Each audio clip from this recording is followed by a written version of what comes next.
Welcome to the show hanky panky और मैं हूं हमदोश अदनान। नाज़रीन, आज का जो हमारा शो है वो बड़ा ही एक्साइटेड और बड़ा ही अमेजिंग जाने वाला है और हमारे शो के जो गेस्ट हैं वो है सीईओ सुखन और साथ एक मज़ेदार से पोइट भी हैं। तो आइए हम आपकी मुलाकात कराते हैं आगा जरार से। कैसे हैं आप?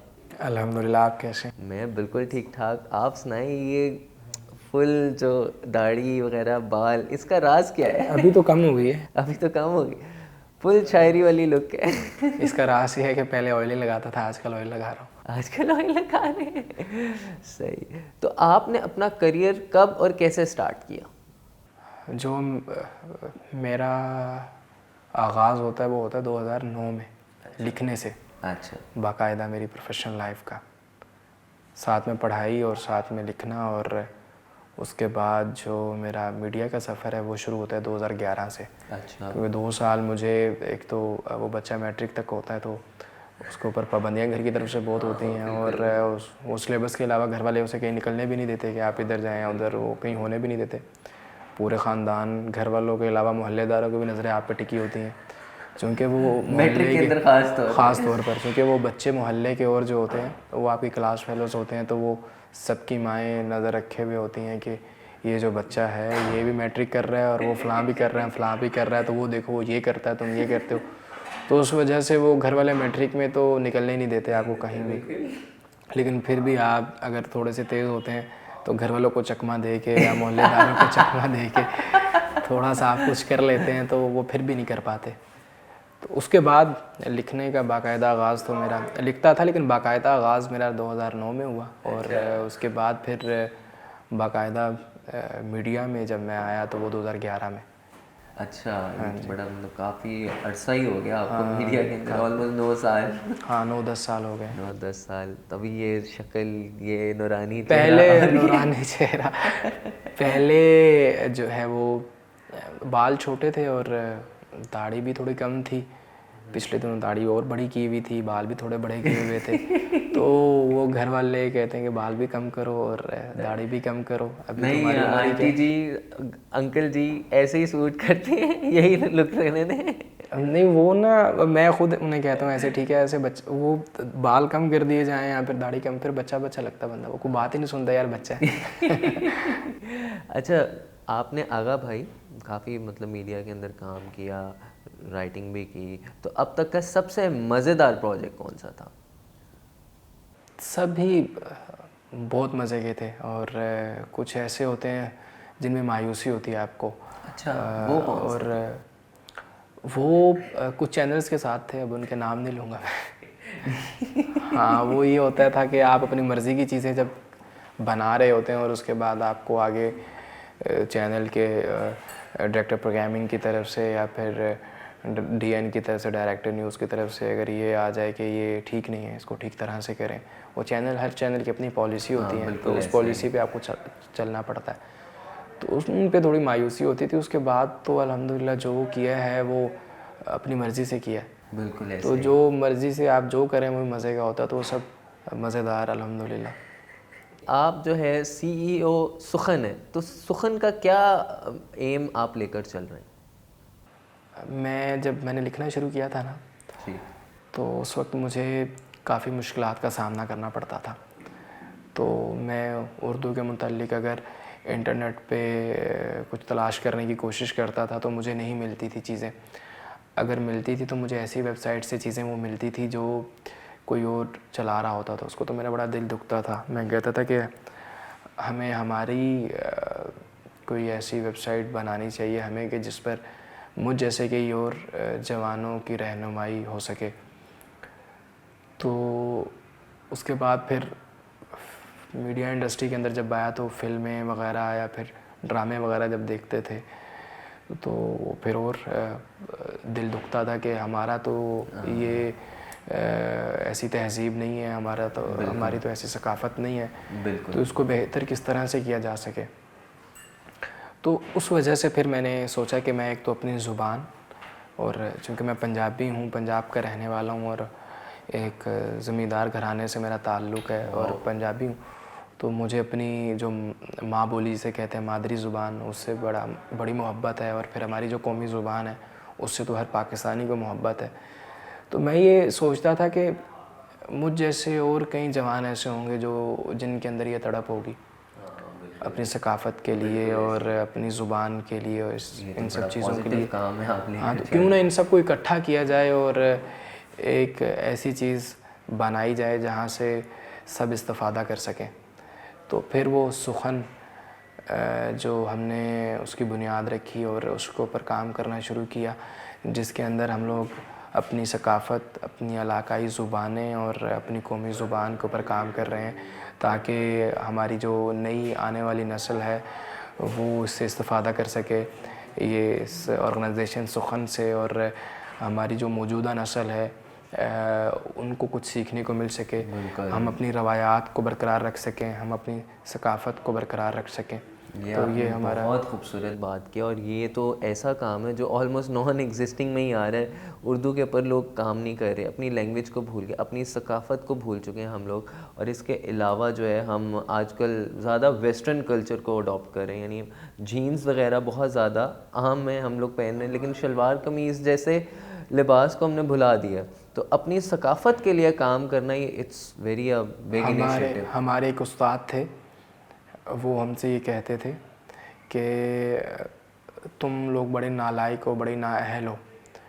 तो हम मजाक में ना तो हम कहते थे, लेकिन मजाक में बड़ी अच्छी बात करते थे। हम कहते थे क्यों सर? कहते थे कि आज पूरी दुनिया के लोग जो हैं वो शराब पीकर झूमते हैं, लस्सी पी कर क्यों नहीं झूमते? तो ये तुम लोगों की नाअहली है, और उन लोगों की ये कारकर्दगी है कि उन लोगों ने इसके ऊपर काम किया और अपना जो उनका मशरूब है उसको उन्होंने आम किया। वो लोग हमसे आगे फ़कत इसलिए निकल गए कि उन्होंने अपनी रवायात और जो उनका कल्चर है उसके ऊपर काम किया, हमने नहीं किया। इसमें हमारी नाअहली है और लोग करना चाहते हैं, लेकिन वो हर एक इंसान को ना थोड़ी हिम्मत की ज़रूरत होती है।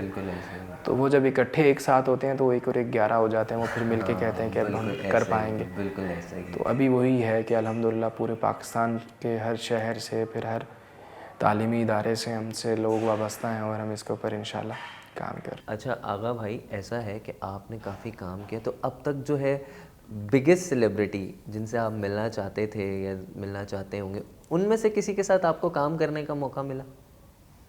बिल्कुल। अच्छा, वो कौन लोग हैं? बहुत सारे ऐसे लोग हैं, मतलब मैं जब अभी गाँव में होता था, खलीलुर रहमान साहब के साथ काम कर रहे। हाँ, खलील साहब से मुझे इश्क है, मोहब्बत है। खलील साहब देख लें, ऐसे भी लोग हैं। वो उनके लिखने से, वो जो लिखते हैं उनके लिखने की वजह से हमारी जो तालीमात हमें बताती हैं, हमारे बड़े हमें बताते हैं। मैं ना घर में ना अक्सर ऊंची आवाज़ में बोला करता था, तो मेरी अम्मा मुझे एक दिन बुला के कहने लगी कि तुम्हें मालूम है कि तुम ऊंची आवाज़ में क्यों बात करते हो? अच्छा। मैंने कहा क्यों? गुस्से में बात करते हो, अचानक तुम्हें जल्दी गुस्सा आ जाता है, तुम ऊंची आवाज़ में बोलने लगते हो, तुम चीज़ें इधर की उधर फेंक देते हो, तुम्हें मालूम है ये क्यों होता है? मैंने कहा क्यों? कहते क्योंकि तुम्हारे घर में कोई बड़ा नहीं है, कोई बुज़ुर्ग नहीं है। अगर तुम्हारी दादी अम्मा अगर होती, तुम्हारे दादा अबू अगर होते, तो वो तुम्हें कभी भी जब तुम घर में ऊंची आवाज़ में बोलने लगते तो वो मेरे से पहले तुम्हें वो मना करते और डांटते भी, और तुम्हें अपने पास अच्छा, हमारे बुज़ुर्ग जो हमें पास बुलाकर, मैं चूँकि मेरा बचपन जो है वो गांव में गुजरा और मैं अपनी दादी का लाडला था, तो दादी मुझे अपने पास जब सुलाया करती थी ना, तो मुझे कहानियाँ सुनाया करती थी। उन कहानियों में ना बच्चे की तरबियत हो रही होती थी। हाँ, ये जो अब वो कहानियाँ उसके बाद जो मुझे किसी से अगर मैं मुतासिर हुआ हूँ ना, और मेरा सुनने का जी चाहा है और कुछ सीखने को मिला है, और वो खलील साहब। हाय, खलील साहब का जो वो मेरे पास तुम आया, उनके और बड़े शाहकार हैं। तो बड़ा ही कमाल। बहुत सारा ट्रोल हुआ था वो ड्रामा, हर जगह जगह पे। इवन दैट मैं अभी लास्ट किस तो मैंने भी देखी थी उसकी। हाँ, रोए नहीं आप? बहुत रोया था यार, सीरियसली आंखें नम जरूर हो गई थी। बहुत से लोगों की। ये तो रियलिटी फैक्ट के ऊपर उन्होंने ड्रामा लिखा और फिर उसको उस तरह से शूट भी किया गया, वैसे एक्टर्स थे। और सबसे ज़्यादा मज़ेदार जो कैरेक्टर था वो जो अदनान सिद्दीकी साहब का, वो बड़ा ज़बरदस्त। तो 2 टके की, अभी हम 2 टके के सवाल भी करेंगे आपसे। वो वो ना इस 2% की उसमें उन्होंने लिखा था खलील साहब ने, इस 2% की औरत, मतलब वो एक ज़ात से वाबस्ता हो जाता है ना ये इस सवाल। 2% की, इस 2% की। हाँ, मतलब उन्होंने वो अक्सर लोग ना इस गलतफहमी का शिकार हो जाते हैं बिल्कुल कि उन्होंने तमाम औरतों के लिए कहा, जिसकी वजह से कुछ और लोगों ने उनके बारे में बहुत सी बातें भी की, और जबकि वो हकीकत से आशना नहीं थे। अगर वो उनके एक एक लफ्ज़ पर गौर करें तो वो बड़े अच्छे तरीके से और सोच समझ कर एक एक चीज़ को वो जो लिखते हैं। तो अब हम आपके साथ कुछ हैंकी पैंकी करने लगे हैं जो कि हमारा शो है। तो हम आपसे अब कुछ सवाल करना चाह रहे हैं जो कि हैं ही 2% के सवाल, तो उसका नेम 2% के सवाल हैं। तो सबसे पहले आगा जरार साहब से मेरा सवाल, बचपन में कभी तूती बजाई है क्या? नहीं, कभी नहीं। क्यों? ये तो हो ही नहीं सकता। यूं तूती वो मुयस्सर ही नहीं आई कभी मेरे ख्याल से। मुयस्सर हाँ, किसी ने वो मेरे ख्याल से वो ली नहीं, या वो हमें मिली नहीं। अगर हाँ अगर होती तो हम यकीनन, चूँकि गांव में गुजरा ना बचपन। अच्छा, वहाँ तो ज़्यादा होती हैं। नहीं नहीं, हमारा गांव जो है वो डेरा है, हर तरफ खेत हैं वहाँ और पर नहीं दरमियान होती। में घर है वहाँ पर। अच्छा, दूसरा सवाल आगा जरार साहब से ये है कि मीडिया का सबसे बड़ा क्रश कौन है? कोई भी नहीं, ये हो ही नहीं सकता। क्योंकि मैं इन लोगों को बड़े करीब से जानता हूँ। किसको? इन लोगों को बड़े करीब से जानता हूँ। अच्छा, तो क्रश है ही नहीं। करीब से जाओ तो क्रश नहीं होगा। हाँ नहीं, आप करीब से जब जानते हैं तो आपको मालूम है कि इन लोगों की हकीकत क्या है। हाँ, ये तो है। अच्छा, आगा जरार साहब से मेरा तीसरा सवाल ये है, कभी पापा ने गलत काम करने पे पकड़ा है क्या? गलत काम से क्या हो रहा है? कोई भी गलत काम, कोई भी कुछ ऐसा वैसा गलत काम? नहीं, नहीं, कभी कुछ भी भी नहीं। गलत काम नहीं किया? नहीं अरे कितने पाक साफ हैं आगा साहब। नहीं नहीं, फाक साहब वाले नहीं, उन्होंने पकड़ा नहीं है। पकड़ा नहीं किया। ये बड़ा अच्छा कवर है। हाँ, पकड़ा नहीं है। बस अंकल जी पकड़े नहीं गए। अच्छा, आगा जरार साहब से मेरा चौथा सवाल ये है, कभी आपके महबूब ने रंगे हाथों पकड़ा है क्या? महबूब, बहुत सी महबूब हस्तियां हैं मेरी। अच्छा, इसमें कभी मेरा एक वो जो दोस्त है, इश्क़े इर्तुज़ा है। हकीकी वाला जो होता है कुछ जरा नहीं नहीं ना, नहीं कभी ना। कोई महबूब इस तरह से किसी ने वो ही नहीं, कभी नहीं। कभी नहीं हुआ। कितने आगा साहब कितने खुश क्या? नहीं नहीं, खुश नहीं यार, मतलब हुआ ही नहीं ना कभी, कोई महबूब रहा भी नहीं उस तरह से जिस तरह से आप बात कर रहे हैं। और अच्छा, फिर ये तो मेरे ख्याल से अच्छा लगता है कि आपके ऊपर कोई ध्यान रखे, और उसके बाद फिर बड़ा कंट्रोल है आगा साहब का अपने ऊपर। हाँ, अच्छा लगता है ना। अच्छा लगता है। वो ना ध्यान, वो यकीनन वो आपका तभी पीछा कोई करेगा, या फिर आपको इधर जाने से या उधर जाने से रोकेगा जो आपसे बड़ी शिद्दत से मोहब्बत करता शिद्दत से होगा। मोहब्बत। और अच्छा। शिद्दत से मोहब्बत तो बड़ी मज़े की चीज़ होती है ना। आगा साहब से मेरा पांचवा सवाल ये है कि केला छोटा या बड़ा खाएंगे? केला, छोटा या बड़ा खाएंगे? केला हो खा लेंगे। जो मर्जी हो, केला हो खा लेंगे। ये अच्छा था। अच्छा आगा साहब, अब हमारे जो 2% के सवाल हैं वो यहीं पर ही ख़त्म होते हैं, और बड़ा अच्छा लगा आपसे मिल के। अब आपने काफ़ी माशाल्लाह से काम किया, 10 साल हो गए आपको मीडिया फील्ड में। जो अब जो आ रहे हैं मीडिया के अंदर या इसी फील्ड के अंदर, राइटिंग की, पोइट्री की, या कुछ इनिशिएटिव लेना चाह रहे हैं, तो उनको आप क्या मैसेज देना चाहेंगे कि वो सही ट्रैक पे आएँ? और बहुत सारे ऐसे लोग हैं जिन्हें कुछ पता ही नहीं होता कि उन्होंने करना क्या है, तो आप उनको क्या मैसेज देना चाहेंगे? अच्छा, जो मीडिया में आना चाहते हैं और वो ये सोचते हैं कि हम मीडिया में आके कुछ करेंगे, तो वो उनकी खाम ख्याली है। उसकी वजह ये है कि हर इदारे की अपनी पॉलिसीज़ हैं, ठीक है। आप जितने मर्ज़ी ज़रूरतमंदाना सहाफ़ी बन जाएं और आप कहें कि मैं तो भाईजान सच को छुपाऊंगा ही नहीं, मैं तो जो हक सच है वही लिखूंगा, तो वो आपका अखबार नहीं छापेगा, वो आपका उसे चैनल नहीं चलाएगा। उसके बाद आज जिस दौर में हम लोग जी रहे हैं, इस दौर में अगर आप खाली सच भी बयान करते हैं ना, तो कोई यकीन नहीं करता। बिल्कुल ऐसे कोई भी यकीन नहीं करेगा। और उसके बाद फिर अगर आपकी शख्सियत जो है वो किसी मिडिल क्लास घराने से है या फिर, तो फिर भी नहीं कोई यकीन करेगा। बिल्कुल ऐसे ही।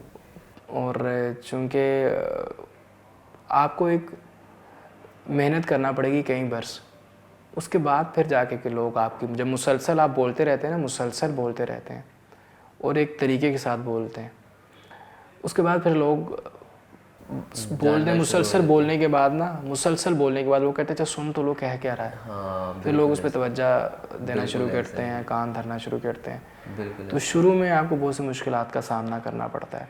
वो कोई भी इदारा है मीडिया से जिसका ताल्लुक़ है, या फिर अभी आजकल चूँकि यूट्यूब है, या तो यूट्यूब पे अगर आप, अब चूँकि वो लोगों की इससे रोटी जुड़ी हुई होती है, रिज़्क जुड़ा होता है, तो फिर वो रोटी के चक्कर में ना हक़ाइक़ को छुपाने लगते हैं। फिर वो लोगों की पसंद के ऊपर, बात किया आपने, तो फिर वो लोगों की पसंद के ऊपर आ जाते हैं कि इनको क्या पसंद है मैं वो दिखाऊं, तो फिर वो हकीकत उसमें से छुप जाती है।